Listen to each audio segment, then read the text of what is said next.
year, same podcast. Colin, I am JD. Joey can't make it today for the first of the year. I postponed the last one. I was like, nah, it's too close to New Year's. It always ends up being kind of the second week of the new year when we Mhm. kick it off again. I did need the break.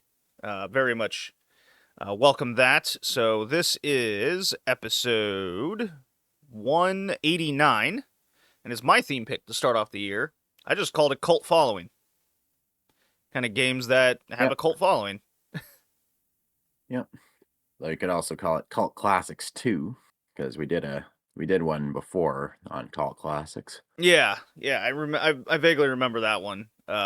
This one was like these two games are made by big studios, which I found interesting.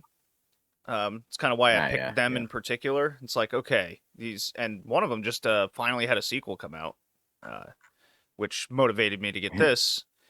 And they're both part of this older generation kind of it's almost like they're based off of something that was popular in pop culture at the time. Yeah. Because one of them's by Remedy and the other's by Bethesda. And I used to like Bethesda. And I still I like think a lot Remedy. of us did. Yeah. And I still like Remedy. But enough about that. That's later in the podcast. Colin, before we do, Yes. or even if we do, what have you been playing? I have the final results of our game tracker from 2025. Okay. Everything's kind of added up. You need to step up your game, man. Hey, tell that to my job. Yeah. I honestly, I want to play more games in 2026. I didn't. It's just a lot of podcast games, a lot of short games. I want to really. When I was thinking about my list, I go, what do I want to do gaming wise to accomplish this year? And I'm in a huge RPG mood, like massive, Oh, and yeah. different kinds of RPGs. So expect a lot of that from me this year, among other things. But Well, have I got the topic for you? okay. So let's quickly go over Joey's. He had a short list compared to mine. It kind of matched yours, but he played a lot of long games and played a couple games twice over. He has like over 100 hours in Elden Ring. Jesus. He has close to 70, 80 hours in Clair Obscur Expedition 33. There's 42 in Ghost of Yote. And then a lot of kind of middling PC games that he puts a lot of time into. I asked him to give me his EverQuest hours, and he just wouldn't do it. Probably for the best. Yeah. So, the one game he didn't play and dropped was Last of Us Part 2. He played it for an hour. That was his shortest one, and the longest one was, no surprise, Elden Ring. He accumulated about 360 hours of game tracking. Jeez. My longest game was Final Fantasy 15 at 55 hours.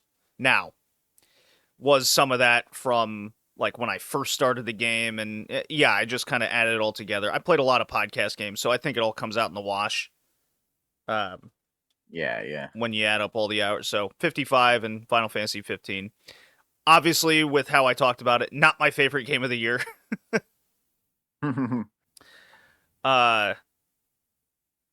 Zelda Tears of the Kingdom, I racked in 65 hours, but I have no idea. Like, that was a game that I picked up when it first came out, and then it's just been off and on since its release date 2 years ago, basically, or a year and a half ago. Wait, no. Came out in November. When did that game come out? Tears of the Kingdom. That came out like 2023, maybe. May 2023. Okay, so I played it. I started it in Bingo. May 2023, and I just beat it in December of 2025. So it's 65 hours. It's across all of the years, so it kind of like it. I don't think it counts as the one I played the most this year, but yeah, an epic scale of a game. You got to be into the building mechanic. I was certainly never in a mood for the building mechanic. I always found it cumbersome and annoying more than anything. I didn't really like the Yeah. Zonai abilities very much at all. Uh, it's definitely low on my list of Zelda games if I'm ranking them. Like I very much enjoyed Echoes of Wisdom more this past year. Oh, yeah. Uh, the Fair enough. ending boss battle was fun in Tears of the Kingdom. That was probably the most fun I had in the game was that ending boss fight. But by the time I got to Ganon and got through all the hordes, I didn't like have any health or weapons really left, and there's no like fast travel point or save point. It just automatically puts you there if you die. So I had to restart a save file, which is very much bullshit. Shit. Yeah, so I had to do a lot all over again. Like the last 11 to 15 hours of the game was just me beefing up and getting like the last future person tier thing that I had to do. Uh just a lot of kind of nonsense in the game I felt that didn't need to be Okay. there. I did finally beat it, but yeah, not my favorite. I did finally beat Snatcher before the new year. Took me like Nice. 11 hours of this 8-hour game. Well, I got a lot of like wacky like ending points and had to restart some things, and um what's really funny is remember when I talked about Death Stranding a few years ago and Yes. how it has that like 2.5 hour ending where it's like just a Yep. cutscene? Well, Yep. Snatcher I came beat out. the thing, so I know. Yeah, Snatcher came out in the early 90s. We have played it for the podcast a bit, and I finally beat it. And Colin Kojima was very much doing that as much as he could even back then. The entire end sequence is like this 45-minute info dump and dialogue of Holy just shit. wrapping up this entire story between like the robots taking over. It's so I thought I had the story figured out. Okay, I was going to myself, man, I got this. This is so obvious. He's gonna be a snatcher and his wife, and it was the only like they had probably some disease, or in order to save themselves they had to become a robot, and they put their you put your brain in a robot body kind of deal, and they implanted the memories, but then something went wrong, and that's why they both don't have their memories. I thought I had that all figured out. Turns out it was just a Russian communist scientist that wanted to take over the world with robot body snatchers. And then they threw in like, oh yeah, by the way, you were cryo frozen, and that happened in the '60s, so now it's 2035. I was like, okay. I was like, all right, I was a little off in my prediction, so I'm just kind of chuckling to myself. We go, fucking Kojima, this guy. Um, so that Yeah, was a long that time guy coming. loved American action movies, so it kind of makes sense that he'd throw stuff like that in there. Oh yeah, and then Metal Gear Yeah, Solid has all that shit. I mean, this is the same yeah. thing. It's just instead of an uh action adventure story, it's a or a game. It's just this not visual novel, but it's a point and click adventure, more or less.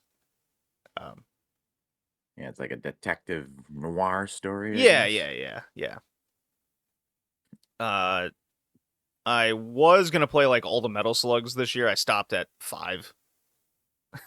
Ah, yeah. Yeah. But I played, let's see, I played 5. I played, where is it? I played Metal Slug First Mission on the Neo Geo Pocket. Oh yeah, Did I play yeah, I anything see it else? there. I think, yeah, that's all of them. I played a few Cotton games. I beat Donkey Kong Bonanza. Talked about that before the new year ended, or before the new year started. Very long. Okay, so there's 2 visual novels on this list. One is Fate Stay Night. I'm still playing through it. It's a very long game. That's just going to roll over till 2026. I'm going to continue that one. That's a slow go. The other one is the PC 98 visual novel. You know, A Girl Who Chants Love at the End of the Edge of the World. It's kind of a Yeah, you've spoken raunchy of that. visual novel. Yeah, yeah. Um, so you might notice that I have an endpoint on that game, but I've only played 15 hours. Okay. Okay. So I was like, okay, I gotta pick this game up. I refreshed myself before the new year, and then this past week I was in a mood to play more of that. I finally got it down. I feel like I finally had like a handle on the game system, like how the game works. So it doesn't really give you all that many instructions on what to do. Okay. And Uh-huh. I have never played really a visual novel before that requires any sort of cognitive thought of what you're doing. You're just like reading a story, right? So I played Steins Gate on the Vita and Fate Stay Night I'm playing in real time as well. But I was like, okay, it's an old one, PC 98. That'd be fun and quirky to play. And it's weirdly etchy and has a lot of like the whole story is the dude wants to bang his like stepmom and his teachers. It's like very weird. Oh jeez. Oh uh, man. are the teachers also in their like early 20s and have huge tits? Yes, but okay.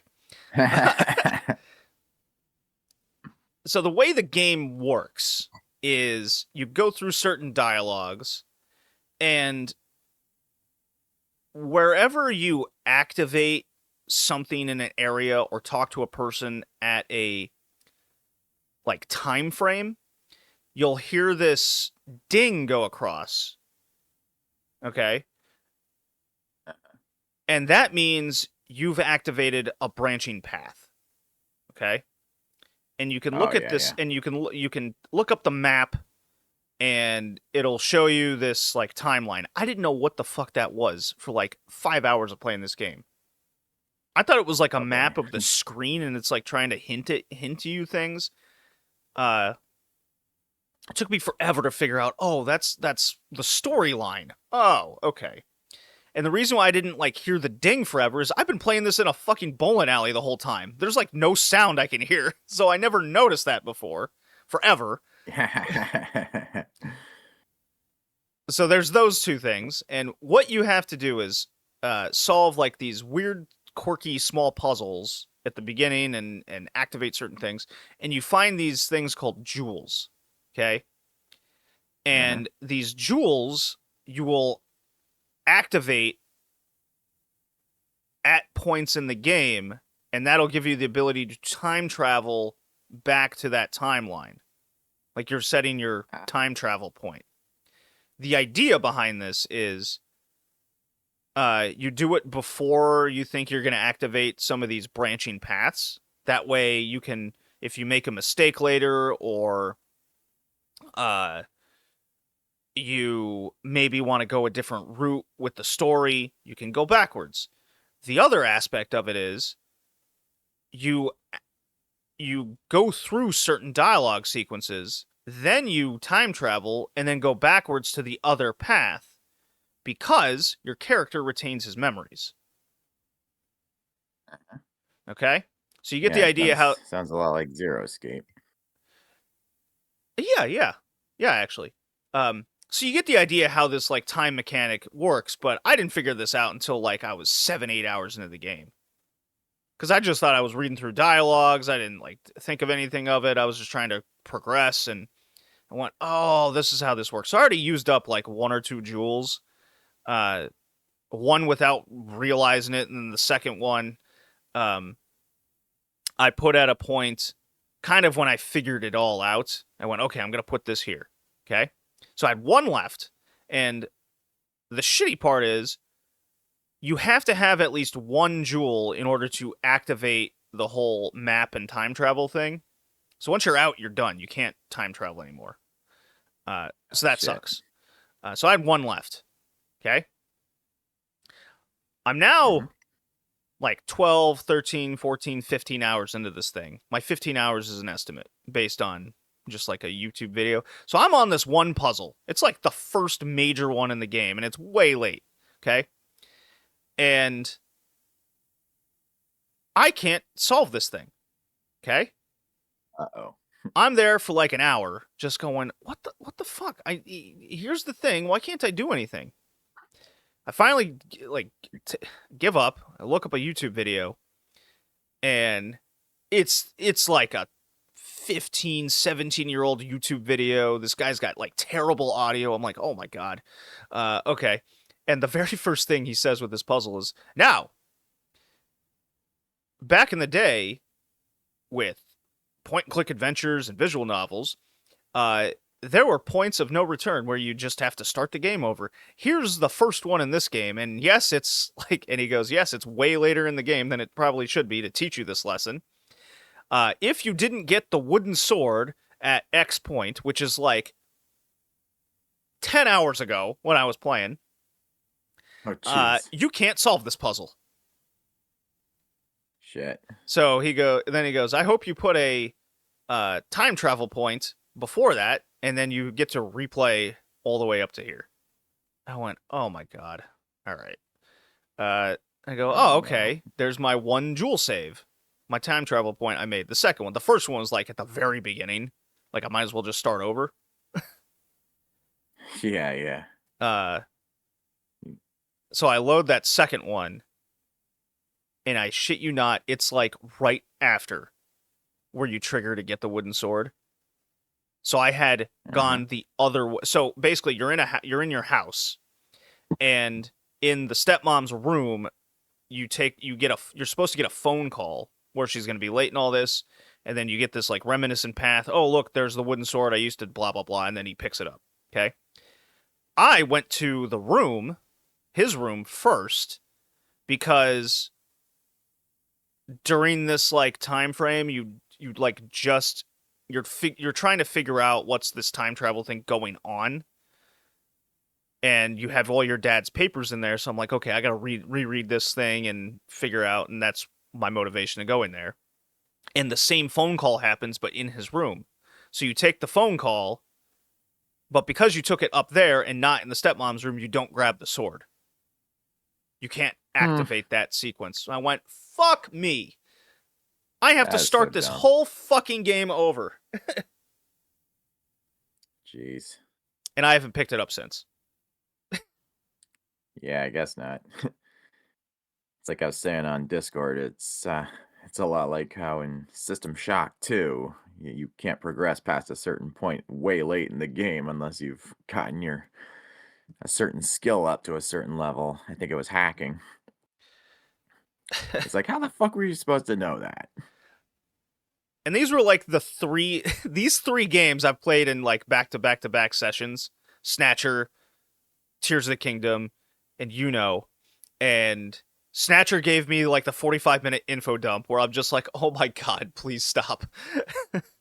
Tears of the Kingdom, I had to fucking reload a save file because they screw you before the boss fight. So I went, oh goody.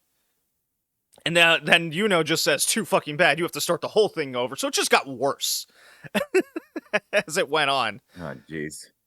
And I go, oh my God. Brutal.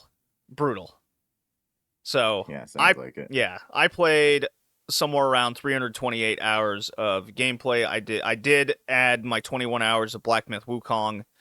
I don't think I'm going to finish that game. I really enjoyed it.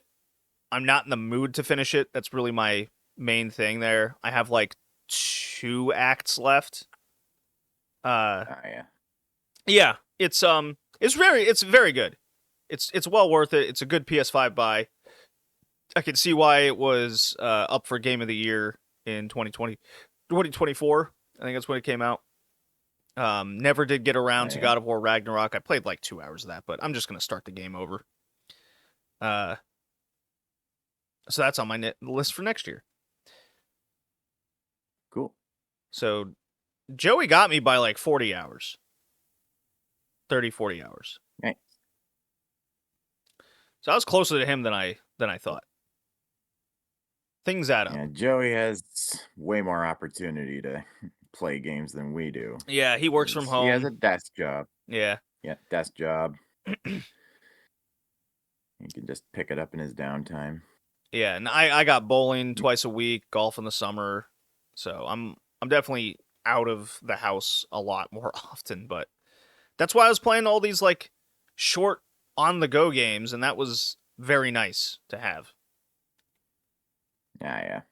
I did enjoy Yeah, I'm playing a kind lot of of classics last year. I played Super Mario 3, Crash Bandicoot, Sonic 2.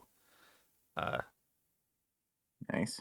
I don't have anything on that list from for this year, but Colin, your list. You had Yeah, Infernax at 9 pretty scant. hours, Dave the Diver 45, Age of Calamity 50 hours, a couple other shorter games. You never did tell me how long you've played Expedition 33. Yeah, I think so far it's been 38 hours. All right, so let's add that in there. Just so you Yeah, boost got it up a about little. 165. Yeah, that's what happens when I have a blue collar job. Yeah, well, There's me too. very little downtime for games. Yeah, come to think of it, I've only ever had blue collar jobs. Ah, yeah. Yeah. Yeah, I only have my white collar jobs were mainly limited to the aviation industry. Everything else I've done has been pretty hands-on. Mm-hmm. Although even in aviation, I did hands-on stuff. I mean, most of my most of my time working in the industry was as a rampy, just slinging bags and all that. Oh, that's brutal on the But back. yeah, sure is. And now here I am doing something similar, lifting bins of waste.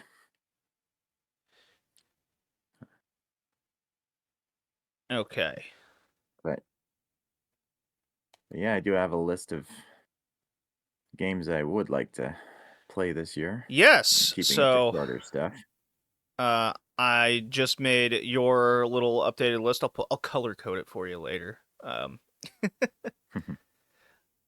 But I have a loose list for me, but I wanted to go over yours.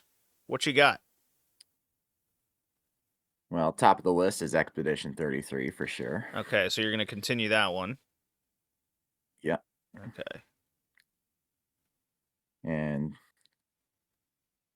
I would like to take a stab at Octopath Traveler.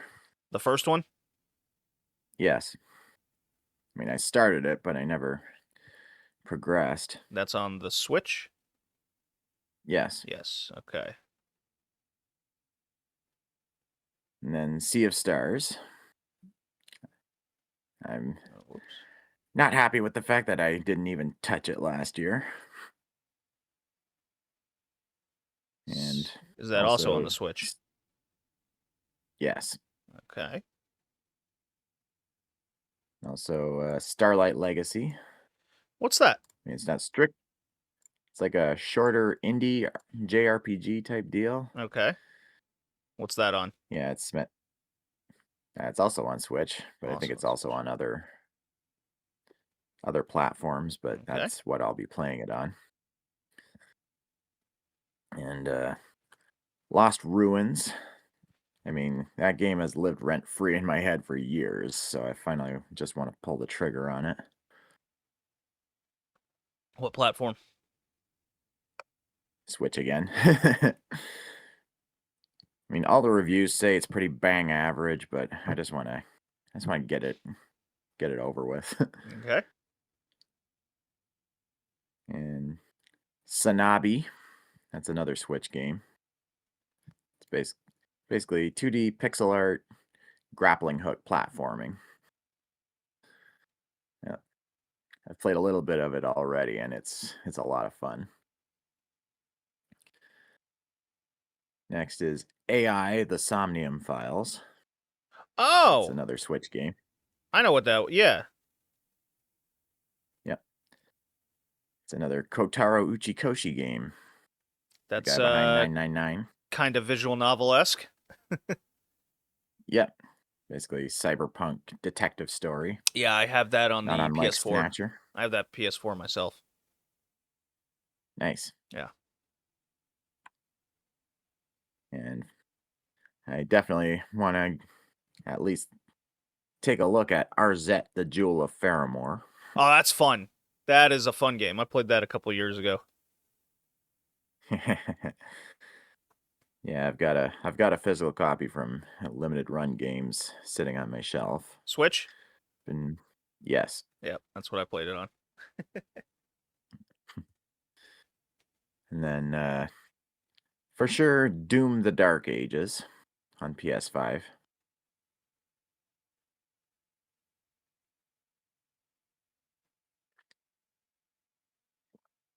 And then Hi-Fi Rush.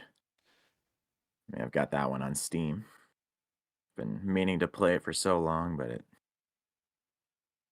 never got around to it. And last but not I think that least, game's coming to PlayStation. huh? Oh yeah. I think I saw on Limited Run Games they've actually got physical copies for PS5 in pre-production, Yeah, I'm thinking so that'll about be that fun. too. Yeah, but I've already got a Steam copy, so Mm. that's probably how I'll play it. And last but not least, Half-Life Alex. I, s- I still have to play that one. And with the Steam Machine coming out and possibly Half-Life 3 being on it, I really need to get off my ass for that. Yeah, Plus, I uh, haven't played a VR game in so long. I've pretty much committed myself to saving and getting a Steam machine. Oh yeah. Yeah. Yeah, some estimates are putting it at like $900 and others are at $1,400. I'm I'm going like I'm highballing at 1,800 Ooh. myself. Well, if it's that And much, then I'll that's just go Steam Deck and cut my losses there. But well, 1,800 Canadian, I mean. oh, I mean, still, the price isn't when you start getting up that high. I'm like, okay, CAD or USD, whatever. Yeah. I've got a little something to say about the Steam Deck in a sec, but just before that, I also wanted to carry forward Stellar Blade and Armored Core 6 from last Okay. year, because I do still really want to play those.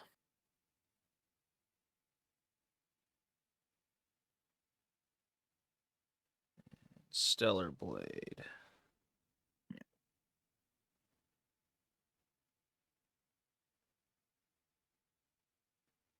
All right. And yeah, speaking of the Steam Deck, with the extra $1,000 I got from work from like the union pay increase, I Wow. treated myself to a Steam Deck. Wow. All right. Look at you. Yeah. Yeah, I got the top of the line, the top tier 1 terabyte OLED model, which is the top of the heap. Would that run you Since I like figured I should, 600? well, Canadian dollars, it's after tax like 900 something. Okay. It's like 925, I think, total. Yeah. Wow. Yeah, I figured I should scoop one up before prices go up, thanks to all the DRAM price wars that are just beginning. Oh no, you're not kidding. That's something that's always in the topic in the Discord there. Yeah, for sure. That and World War III updates. Yeah, that too. Yeah, and I've got a few Steam games I'm planning to play. I don't know if you'll want to add them to my list, but I mean, right now. This game doesn't really have an end, but it's called Xenotilt. It's basically combat bullet hell pinball. Try figuring that out. I mean, I could always add. You ever heard of? What's it called? Sure. Xenotilt. Xenotilt. Okay. It's basically combat pinball. And then I've also got Easy Delivery Co. It's meant to be a fairly relaxing game. You just deliver stuff, pick up and deliver stuff. And it's sort of rendered like an old school PS1 game. You just play as a talking cat who's rendered just like a Ha. little chessboard piece. And I have been playing a little bit of Arc Raiders. It's been fun, but I have yet to successfully complete a retrieval. I keep getting fucking killed by other players or overwhelmed by the robots. Oof. Yeah, it's a pain. And like you, I'm gonna play a bit of Fate Stay Night Remastered Oh, in preparation for the anime cast. all right. But it'll just be the saber route. I am not committed to any route. I'm just gonna play the game and see what happens. Are you doing that on PC or Switch? Yeah, PC. Okay. I'll probably play it on my Steam Deck. Yeah. And Pizza Tower. I think that's my last one on my list. Is that also Steam? Yep. Okay. Though I may also play it on my Switch. Yeah. Doesn't matter though. But yeah. That's basically everything I hope to play this year. I'm trying to keep it to shorter stuff. Quite the list. I like it. Yeah. So it looks Looking like forward to seeing how. So then your three heavy Expedition. hitters is finishing Expedition 33, Octopath Traveler, and I'd put Sea of Stars over Doom. Yeah, we'll see. Doom has a way of getting its hooks into me. Yeah. So my list, Fate Stay Night. Oh yeah, just one what's up? last thing. I finally 100%ed Hyrule Warriors Age of Calamity, so that anchor is no longer around my neck. I can finally focus on more Switch stuff. Okay, so I still got Fate Stay Night. I have temporarily put on there in case I want to pick it up. I will have to start the game over. That is very much a placeholder. God of War Ragnarok will carry over from last year. I have Final Fantasy VIII. I want to replay that for this year. Nice. Final Fantasy 13. I have started that up again. I finished Chapter 7 the other day. Oh, how you liking it? Okay, so when I first started it, you remember the conversation we had where I'm like, I feel like I had to read a book before Yeah. starting the game, and then you go, yes, you did. I was like, oh, fuck, okay.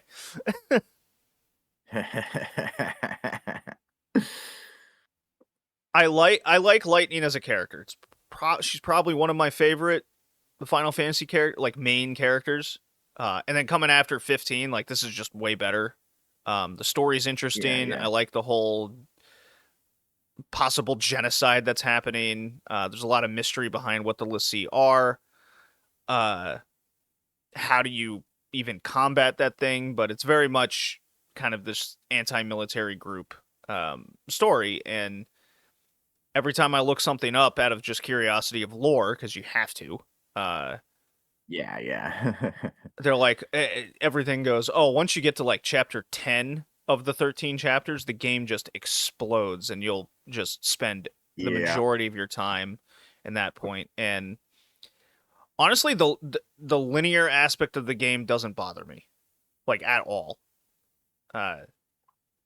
Yeah. because it just feels Yeah, like it's a lot branching. like Final Fantasy X. Yeah, it's just that's the least of the complaints I have. I'm not into the battle system of the game too much, where you're changing between these formations and how the characters auto battle from there, basically. Yeah, yeah. Not too crazy about that. I just, the difference between the auto battle and me picking the moves is so minuscule. It might as well be auto battle. So I'm like, Yeah. okay, not my favorite thing, but there is me paying attention to switch between the formations, and I go, okay, I get this. Uh, Glad they didn't go back to that. you know, uh, not much beats the ATB system. I'll put it that way. Yeah, yeah. Action time based or whatever, action turn based, whatever it's called. Uh, Yeah, that's like Final Fantasy VII's way of doing it. I mean, they've been doing basically that since like Final Fantasy IV. So 13 is a definite will finish this year. I'm currently playing that now. That's my current game. Once you get to 20 hours, it gets really good. I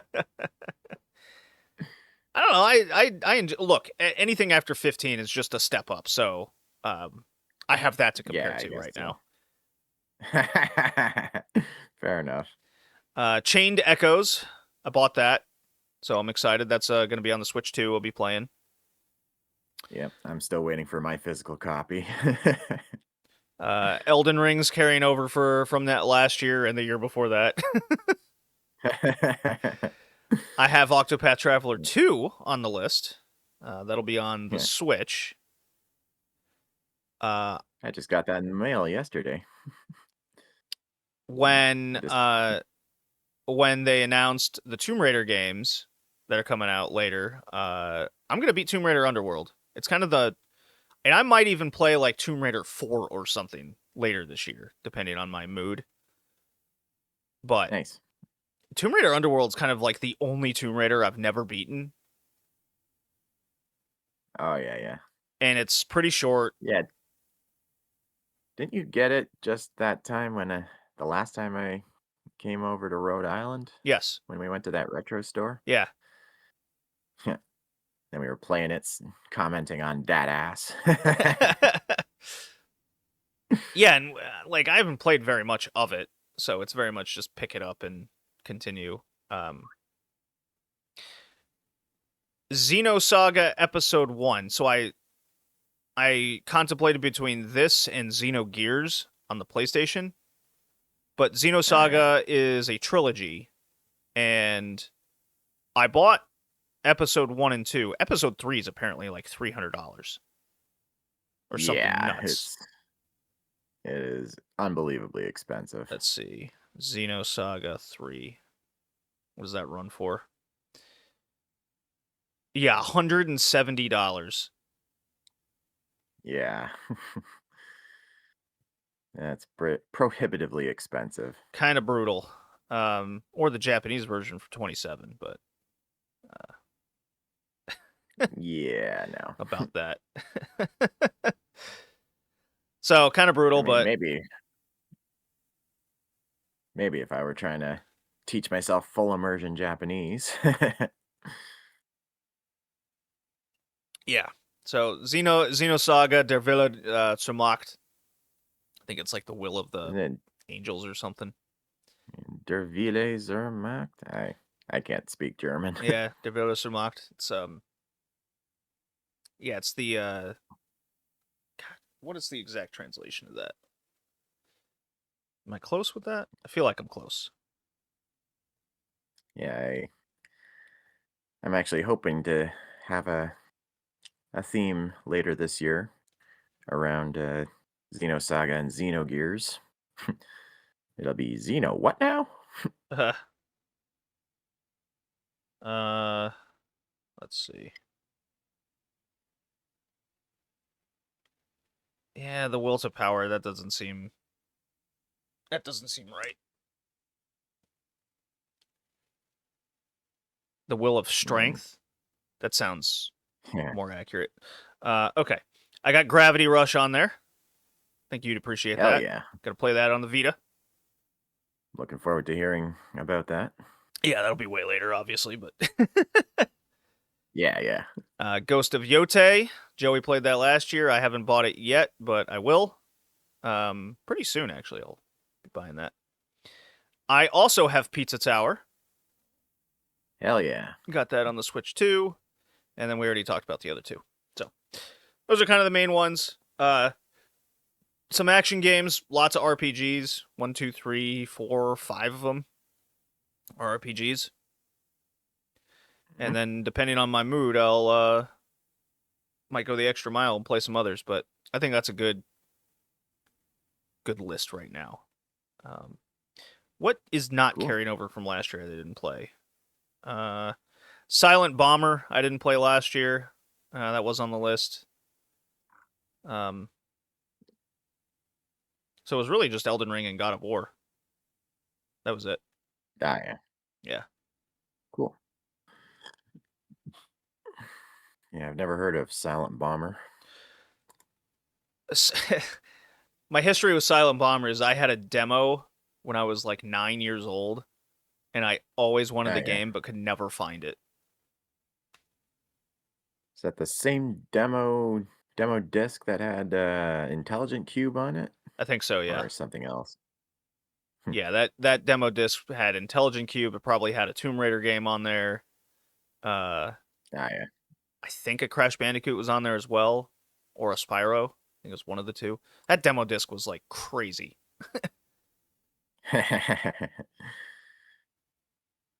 Well, if it sold you on a PlayStation, it did its job. Well, I got the PlayStation Magazine back then, which came with the demo discs, and then that was like my way to figure out, do I want this game or not? That was the cheapest way Yeah, yeah. to find it, and that's how I bought all my. That's how I got the wish list and games I would save up and buy. Was if it wasn't on those demo discs, I wasn't getting it. Ah, yeah, yeah.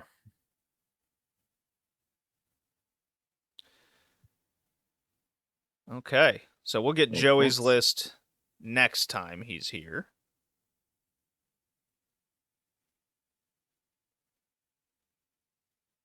Shall we go into the topic at hand? Sure. All right, so we are 42 minutes. All right. Mark that down. And I'll play A the lot of drop. games to talk about.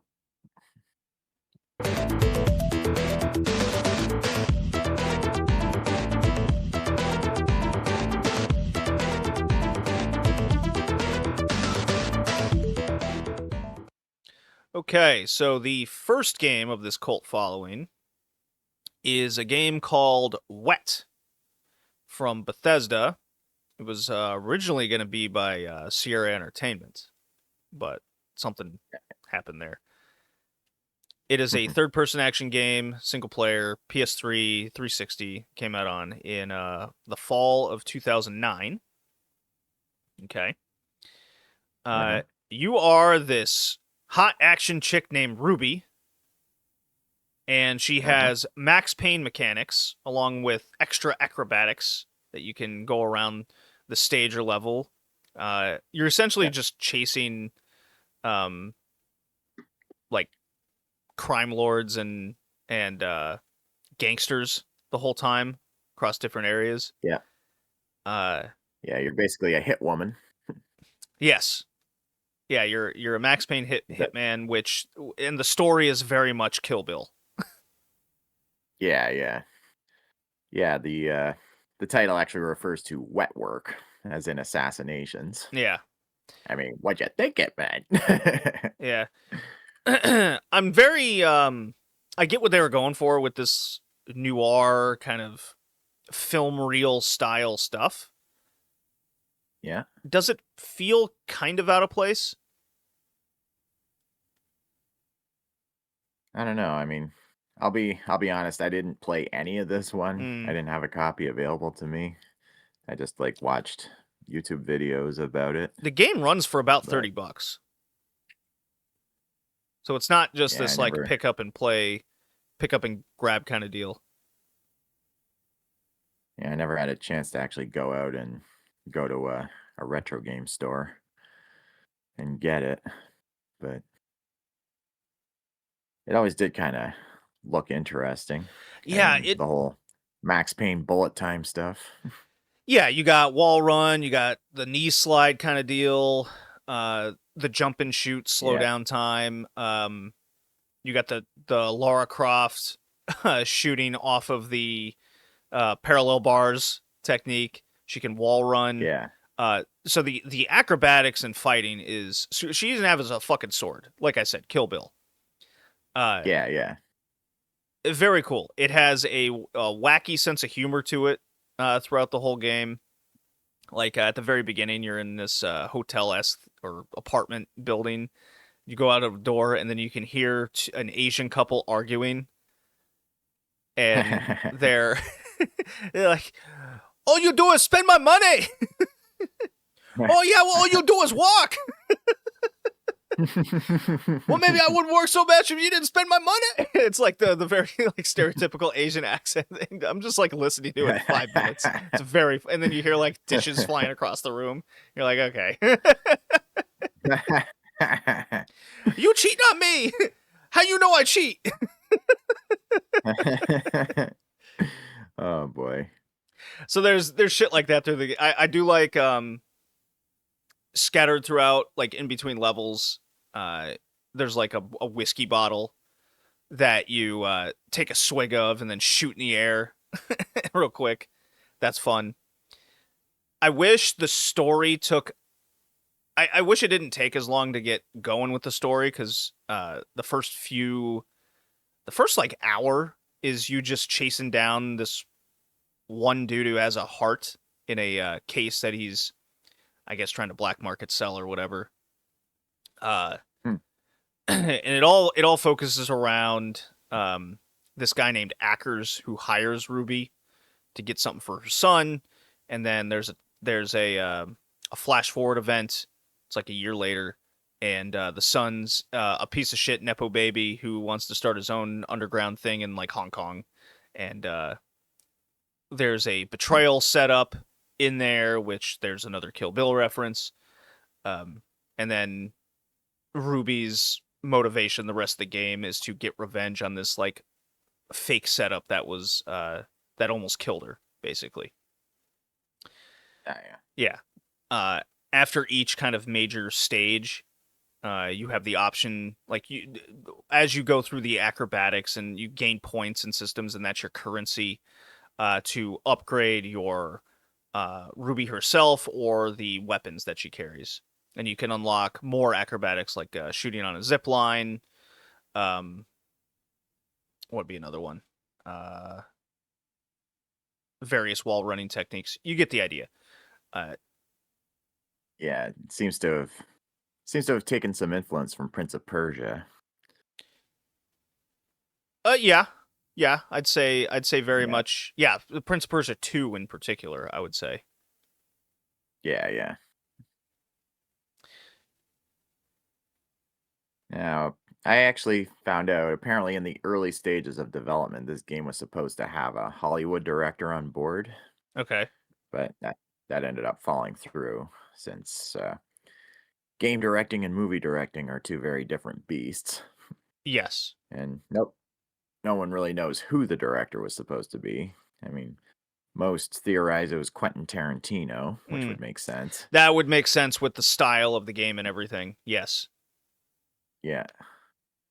But others think either Guy Ritchie or John Woo, but who the hell knows? Yeah. Quentin Tarantino sounds like the most likely. Yeah.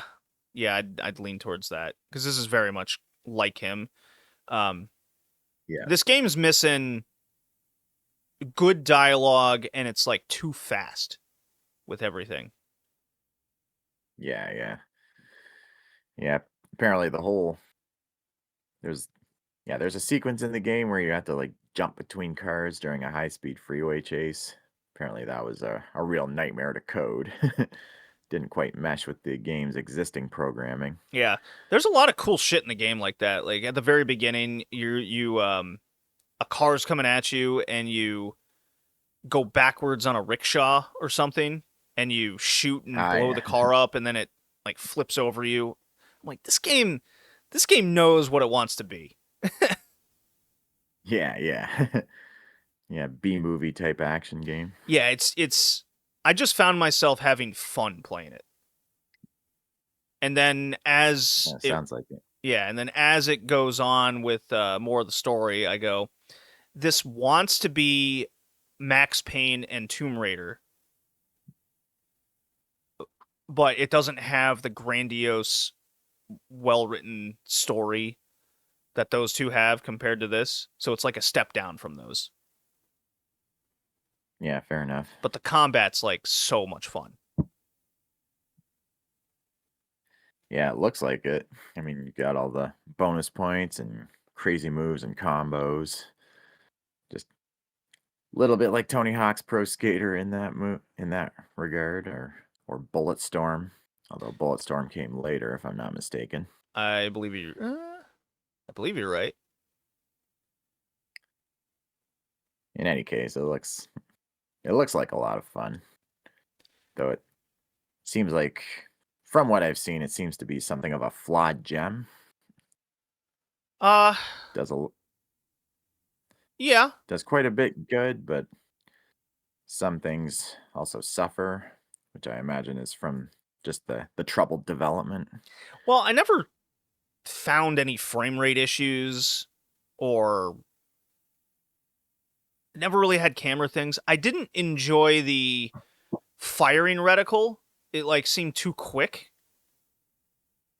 Oh yeah, and I always had trouble yeah, kind of aiming throughout a little bit because it's got this like split action firing where you fire one shot with one guy, then you got to move the reticle over to a second guy, and that'll then she'll fire the left hand to one guy and the right hand at another.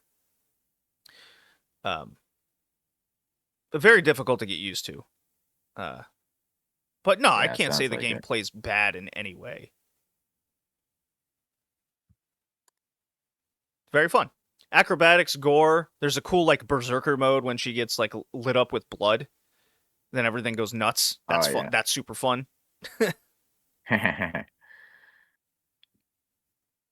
It's a bit like Doom. Yeah, Ruby's a cool character. I wish they would do a little bit more with her. Very much Laura Croft in hotness. Yeah, it sounds like the IP is kind of floating around. Nobody's doing anything with it nowadays, Yeah, yeah, yeah. and a lot of people think there should be another one. Well, there was a sequel planned, and then it was like immediately canceled. So Yeah, yeah, yeah. There's a whole video on it on Matt McMuscles' YouTube channel, his "What Happened" series. yeah, yeah. I scrounged down to $30 and bought it, and I very much enjoyed it. Cool. So I don't Yeah, regret the this. $30. Yeah, for me, it was more an issue of time. Yeah. Well, what I else mean, is new there, right? holiday season. Yeah, my job and the holiday season. Yeah, It's that was a part lot. of my my PS5 buy-in where I got Metaphor, Alan Wake 2, and Dragon's Dogma 2. Nice. Ironically, none of those made my 2026 list. We'll see if Yeah, I get to yeah. them. Yeah, I actually did end up getting Metaphor recently because it was heavily discounted, like $50 off. Did In I? addition to a in Yeah, it addition was. to a Yeah, game in addition to a game called Bomb Rush Cyberfunk. I'm not familiar with that one. It's basically supposed to be a more modern take on Jet Set Radio. Oh, fun. Okay, So something of a spiritual successor, if you will. Jet Set's good. I like Jet Set. Yeah. Did I read something correctly where Metaphor was a failure, even though it sold over 2 million? Like it just came out Uh, where Metaphor won't have a sequel or anything. I don't know. I mean, I know it seems to have a generally favorable perception in the eyes of both the critics and the players, but it seems like some players think it's doesn't really stand out all that much. It's kind of just your average Atlas offering in terms of like story Hmm. and gameplay. Not bad, but doesn't really like knock anybody's socks off. Aside from in like the aesthetic department. Okay. I don't know. Well, anyways, I passed wet. That was really Yeah. fun. It was really fun. Yeah, I definitely pass it from Yeah. what I've seen. Ruby Malone. I like her. Yeah. She and Lara Croft should team up. British versus the Texan. I think she's from Texas. Yeah. I think. Yeah. Okay. The next game is Alan Wake. Hence why I bought Alan Wake 2. Alan Wake 2 when I This bought one it. I have played. Yeah, Alan Wake 2 when I bought it has Alan Wake remastered as a part of the game. So I'm like, I'm finally going to fucking play Alan Wake. Because this is a game Yeah. that I was just... I'd hear people talk about it. I'd read about it. Back in 2010 when this came out, it got like highly praised reviews, I believe. Mm-hmm. And unlike Wet, which had like middling reviews, this one was like universally praised. And for some reason, I just never played it. And now with the sequel coming out, and I go, this game looks awesome. I want it on my PS5. Got the hard copy. And I go, fuck, I'm going to play Alan Wake 2. Or Alan Wake. I'm going to play this one that I've always meant to. And for some reason, when I started thinking about the theme, Wet, like, immediately came to mind. Because it's from the same, like, era. Oh, yeah. And they're both cult following type games. So Alan Wake is a... I don't think I'd call it a survival horror. I'd call it like an action horror. Yeah. Yeah, that sounds about right. Although it says on the box art or the front cover, a psychological thriller. I mean, it certainly is story focused. Okay. You are this like writer. I guess he's a crime thrilling writer. Like he writes Yeah. not Stephen King. It's not Stephen King, but he writes not even Dean Koontz. Who am I thinking of? You might be thinking of Stephen King. Apparently, he had a lot of influence on it, on this game. Okay. Well, But you could also say someone like John Grisham or Robert Ludlum. Ludlum. That's probably that's a better comp. I feel. Yeah, because he wrote Jason Bourne, Yes. Well, among other things. Jason Bourne with like a horror theme. Yeah, yeah, Okay. sounds about right. Ironically, Remedy is the one that made Max Payne, which is what the previous game was closer Yeah, to. yeah, yeah. Okay, so Alan Wake, you're this crime thrilling writer guy, and he has horrible writer's block. He hasn't written anything in like 2 years. He's this famous writer. He has this like 6 or 7 book series on this one dude. Yeah. Like everyone knows who he is because he's super famous. And him and his wife are going on vacation, and the whole point to it is to get him to like reset his batteries. We all need the time away, and he goes to this very cool looking, totally not Silent Hill town on a lake. Yeah. Or Twin Peaks town. Or Twin Peaks, yeah, that's another one. He goes to a place called Bright Falls. And I love the setup where you're like on the ferry and you're going in. You can see the whole town in the distance. Yeah. it's very much this.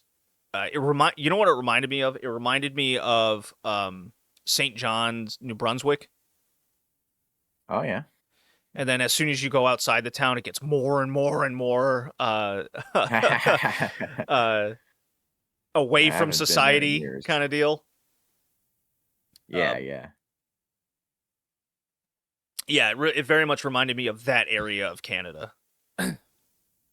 So I was like immediately hit with nostalgia because that's one of my favorite. That was my favorite business trip all the time. Was that area of the Maritimes.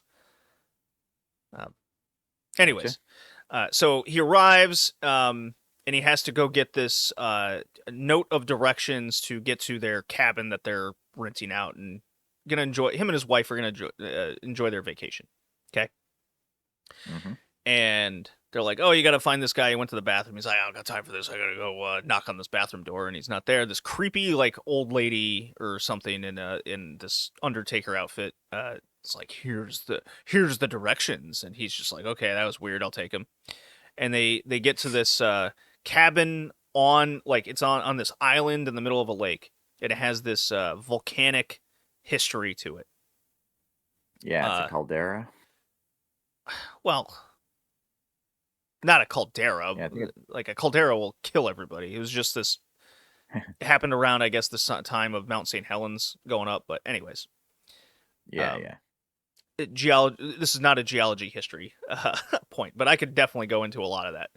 The So you're going around the cabin, and then you get introduced to his wife's phobia. She has heavy phobia of the dark. So they always it's a good setup where this is why they always have flashlights. Uh, this is why the darkness is actually scary kind of deal. And very quickly, um, you get the whole setup of his wife tricks him. She wants to come to this town because there's this psychiatric doctor that can help him through his writer's block, and here's this crazy typewriter where you can write a book again. I get that she's trying to help, but he gets mad, and I think Yeah, he's like they're both right, but yeah, you don't trick the dude when he's clearly struggling, and yeah, yeah. he in his own right gets mad and he walks out and he's like, I need to cool off. So it's not like they like threw shit and everything. He's just like, that's it. I gotta get some fresh air. Um, then immediately everything gets turned on its head. Okay. His wife disappears, supposedly falls in the lake. He jumps in after her, and then he wakes up in a crashed car. So I like all the setup. Okay. It really establishes everything super well. Uh, You get out of the car, he's like, fuck, I don't know where I am. He finds out he's missing a week of his memory, and you're fighting these shadow creatures where you have to point your flashlight and then you're able to shoot them. You make their non-corporeal beings physical again by doing that. And Yeah. where it starts to Yeah, lose like, me is the disjointment of events and the story unfolding are just all over the place, and I just could not follow it anymore. Like there's bits and pieces, like you're picking up notes of the manuscript he supposedly wrote, and it has like yeah, it and I figured it out real quick where once I found the first one, read it, and then immediately what was written there was happening in real time. So I go, okay, mhm, that's kind of neat, but it's also it was also like ruining what was happening to me because I'm like, oh, it's already telling me what's going to happen because I kept finding these things before the event happened. So yeah. go I on. think that was meant as something of like a way of directing the player where to go, but I don't know. It may have been a little too heavy-handed there. Yeah. Uh, Of course, the story's a real mind fuck overall. yeah, it is. So it's supposed to be this like disjointment of reality happening, and there's also this spooky ghost girl or something that's going on in the town. They kind of established this Silent Hill esque history to it. you see the comparison like pretty quick. Yeah, yeah. And I go, I was like, this isn't a horror game because nothing's scary. Things are weird and uncomfortable, and Alan Wake himself also says this is very weird. Yeah, yeah. A little even too much for my story. And as he's like talking to people in town, and his agent comes and visits, who don't really care for him too much. He's kind of annoying. He reminds me of that New York sidekick that Bayonetta has. Ah, I yeah. was like, a little too comical, comedy relief type guy. Yeah. Oh, it is in Washington State. So yeah, Huh. it's like exactly Silent Hill. Yeah, it felt very West Coast. Yeah. Which is funny because I compared it to the most East Coast city you can get in Canada. Yeah, yeah. But same vibes. Wilderness, maritime, same type of deal. Yeah, Uh, yeah. and the game's split into episodes. So I played the first 2 episodes. And I didn't play more on purpose because I wanted to talk about it with you. And uh, I thought episode 1 was done very well. Episode 2 is where it loses me a lot. Because you Oh, start yeah. in the New York apartment, which is very nice. They clearly have a lot of money. Yeah, yeah. It's like, holy Being an shit. author as famous as him. Yeah. They loaded. They are not struggling. Um, Yeah. and it goes right back into the town. Again, more establishment of the darkness phobia. And then you find out his wife is like kidnapped by some dude in town. And all of a sudden he goes, I want the manuscript. I want the power. And he's chasing him, and you're going through a forest, and you're doing the same fights over and over and over again. The story's going left, it's going right, it's going up, it's going down. Nothing's really Yeah, connecting all yeah. that well. It's just going a million miles an hour.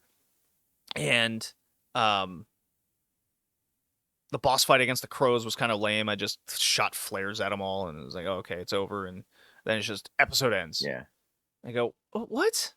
So she's still kidnapped, which is part of episode 3 is the ransom. Um, he's got to like fake writing a manuscript now, but he can't. Like, there's this bright light that stops him. Uh, the ghost lady is like controlling people's minds in town. I go, okay. There was something miscommunicated. There was some miscommunication here in how the story was connected from one episode to another, and how it was going to play out in a game. Yeah. I There's too much rinse and repeat. Now, the truck scene at the end of the episode 2 was kind of funny. It's like the worst driving mechanics ever. The camera spins all over the place, and you're running over ghosts. Like, okay. I think where it lost me the most was when we went to this character named Rusty, who runs the Elderwood Lodge, and Oh, yeah, yeah. Yeah, where it's that doctor is, uh I think? No, no, the that doctor might be a shows up little later. at the police station. Yeah, later on we show up at his little facility. Okay. Yeah, I imagine it'll get there eventually, and you're doing like some mental hospital run. But anyways, Yeah, yeah. so you meet Rusty, you get in there, then all of a sudden the darkness is overflowing the town. He, like, some shadow creature has attacked him, killed him, and then he becomes a shadow creature that you kill, and he disappears, of course. Uh, and then there's also this backstory with him and the character Rose, who gets her mind taken over, I guess for plot purposes. And I just go, whoa, whoa, whoa, whoa, whoa. Hold on. We went from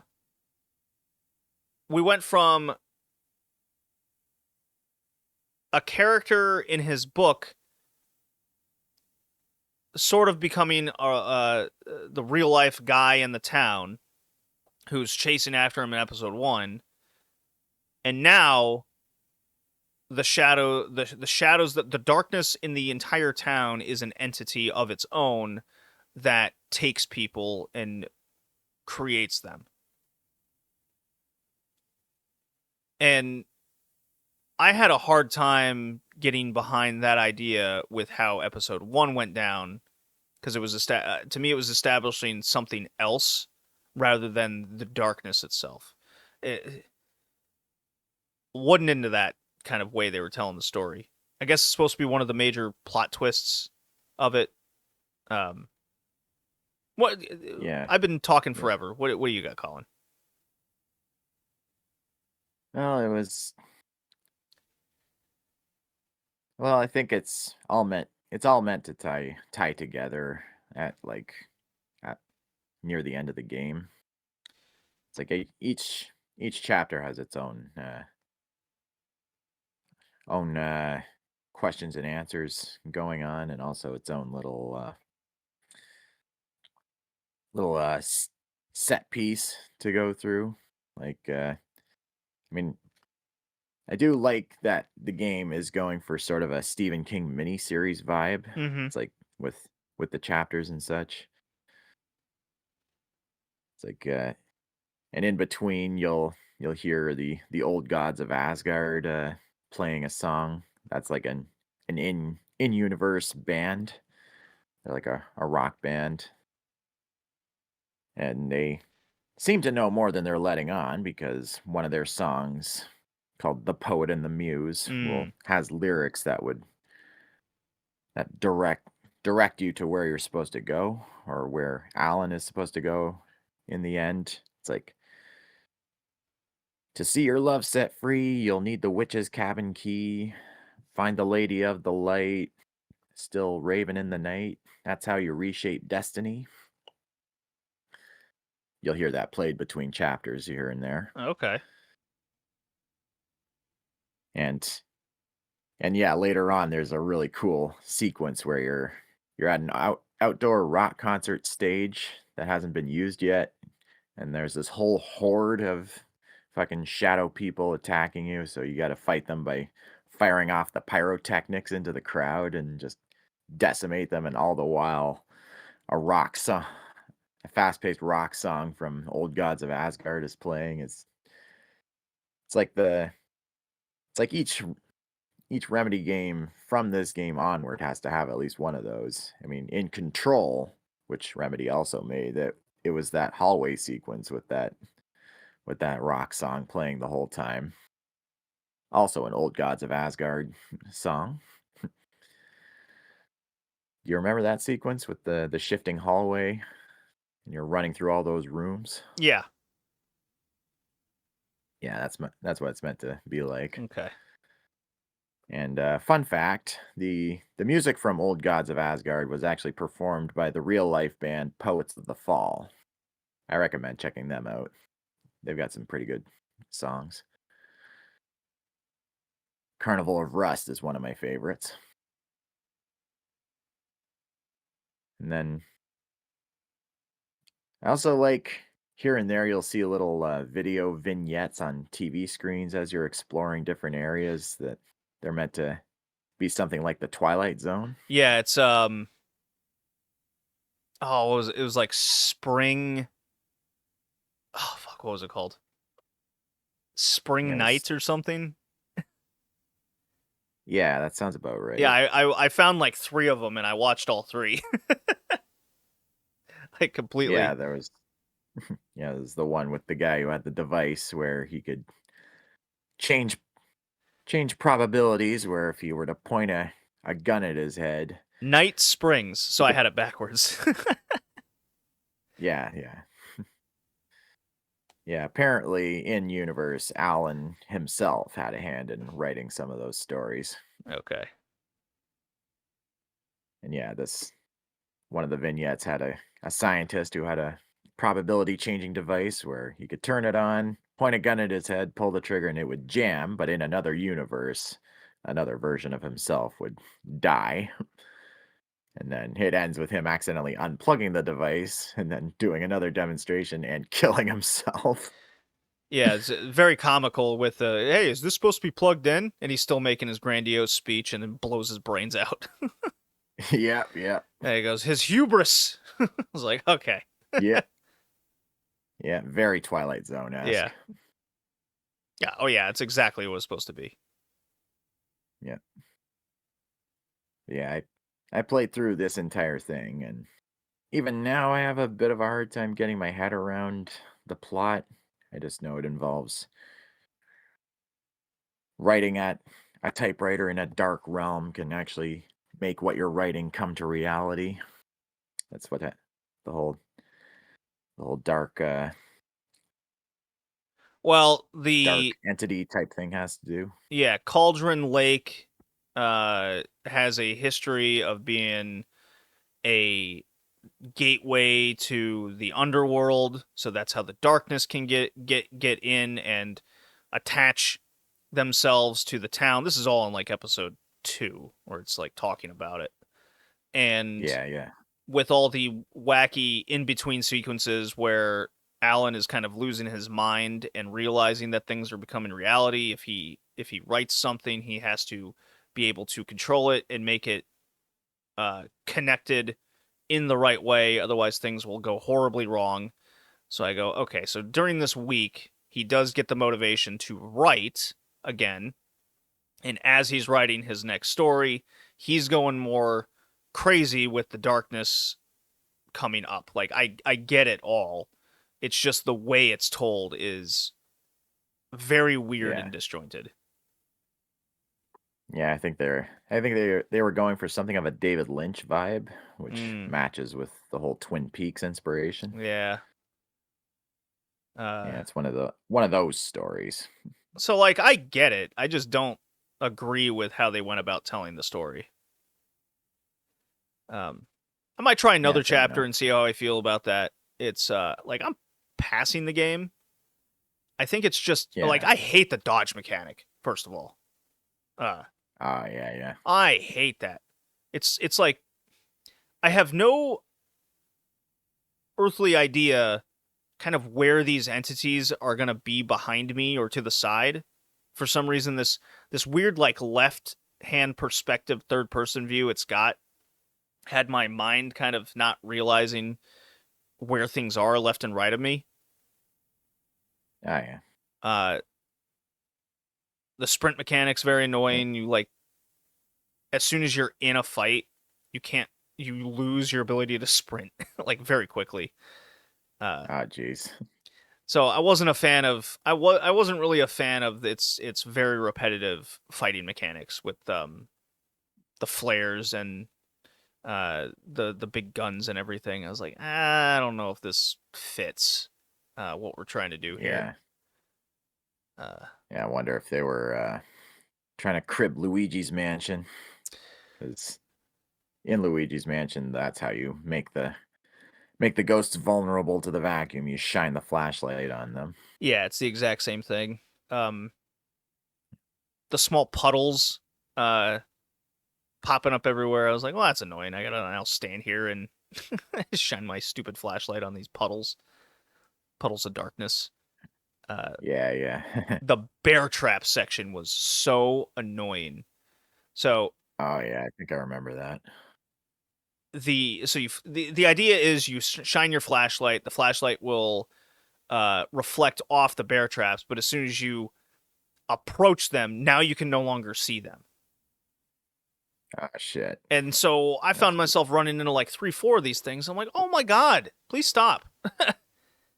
Because I'm even trying to be careful. I'm like, I can't fucking see these bear traps. What's the point of telling? Like, oh, look, there they are in the distance, and then the closer I get to them, I can't see them any at all. Ah, shit. So didn't like that. Uh, I hope the game changes up in it. Like I said, I'm gonna play another chapter. Uh, maybe on like Tuesday or something. Um, Are you playing the remaster or the I am playing the original? I am playing the remaster. It came with Alan Wake 2. So Oh, yeah, yeah. yeah. Gotcha. Yeah, I've got the remaster on my PS4, but I also have the original Xbox 360 one. Yeah, and everything I've read about Alan Wake 2 is it's like way better than the first one in all aspects. Story writing, action, like they fixed everything. They took all the criticisms from this one and improved them for the second one. Nice. Yeah.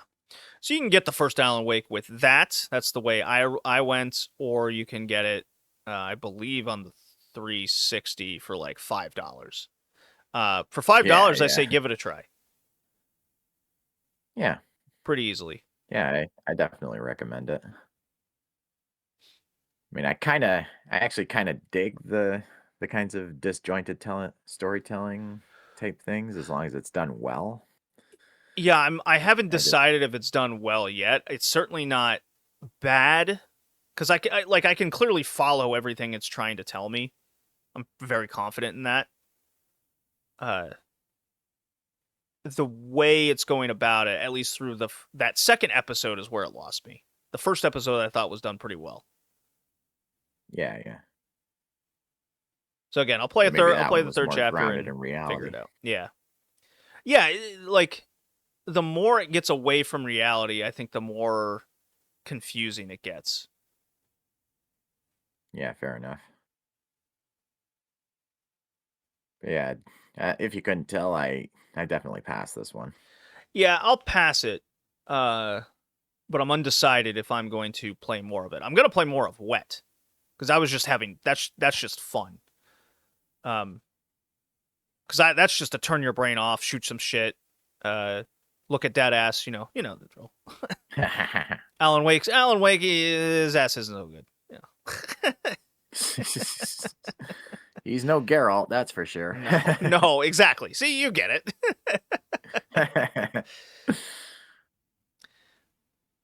Okay, so the two games were Wet and Alan Wake for our first games of the year here. Colin, why don't you go first with that? Keep in mind, my opinion of Wet is fairly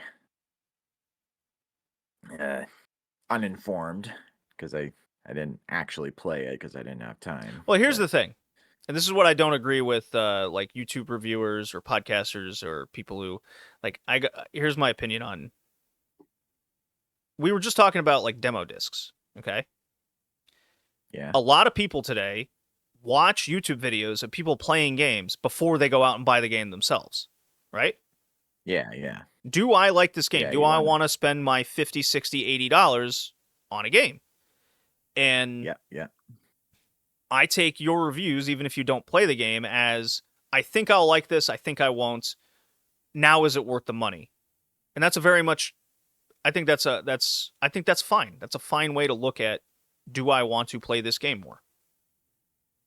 yeah, yeah. It's how I feel like this podcast is. We're trying these games out, we're reviewing what we tried, and then at the end of it we go, is it worth it, basically? Do we like it? Yeah, pretty much. And it's also a way to reminisce on games we have Yeah, beaten and in the also, past. yeah, exactly. Exactly. So, continue your review thought. Yeah, from what I've seen of Wet, I think I would give it a high B. Okay. And for Alan Wake, I think I think also a B. Mm-hmm. It's fairly reasonable. The gameplay was kind of bang average, but the story kind of kept my attention. Story and music and atmosphere. It was all I enjoyed it. Mm-hmm. Which one more of the other? I think by default Alan Wake, Yeah, just just because you because I actually, actually played it. So I'm at a B plus for Wet and a B minus for Alan Wake. So I like Wet a bit more, but I did give it the same ratings as you. Sounds about right. Yeah, I think Alan Wake would be better with a more cognitive gameplay loop. Um, Yeah, yeah. Story opinions aside, like I still get it in the end, and then I think Wet would be improved with a stronger story and writing, like a storyboard to it. I think if it was a bit stronger, that'd put it over the edge as well. Yeah, yeah. Yeah, I can see why they're cult following games. They're like strong B games, but they're not. They're Yeah, clearly yeah. not A's. Yeah, they do it. They do at least one thing really well, Yes, yes, yes, yes. even if certain other things are kind of lacking. Yeah. So then you got the next theme, Colin. What is it? It is Crossovers Part 2, and it'll be more fighting games. Yeah, it'll be That tends simple. to be the thing with crossover games. Most of them are fighting games. Yeah, I think that's just the easiest to cross over. Yeah, Just throw them makes all in an sense. arena and fight. Yeah, pretty You much. don't need to do anything. Yeah, nothing plot-wise anyway. Yeah. Okay. That does it for this episode. First one of the new year. I think we'll try to do this again next week. Okay. All right. See you next time, everybody. Bye now.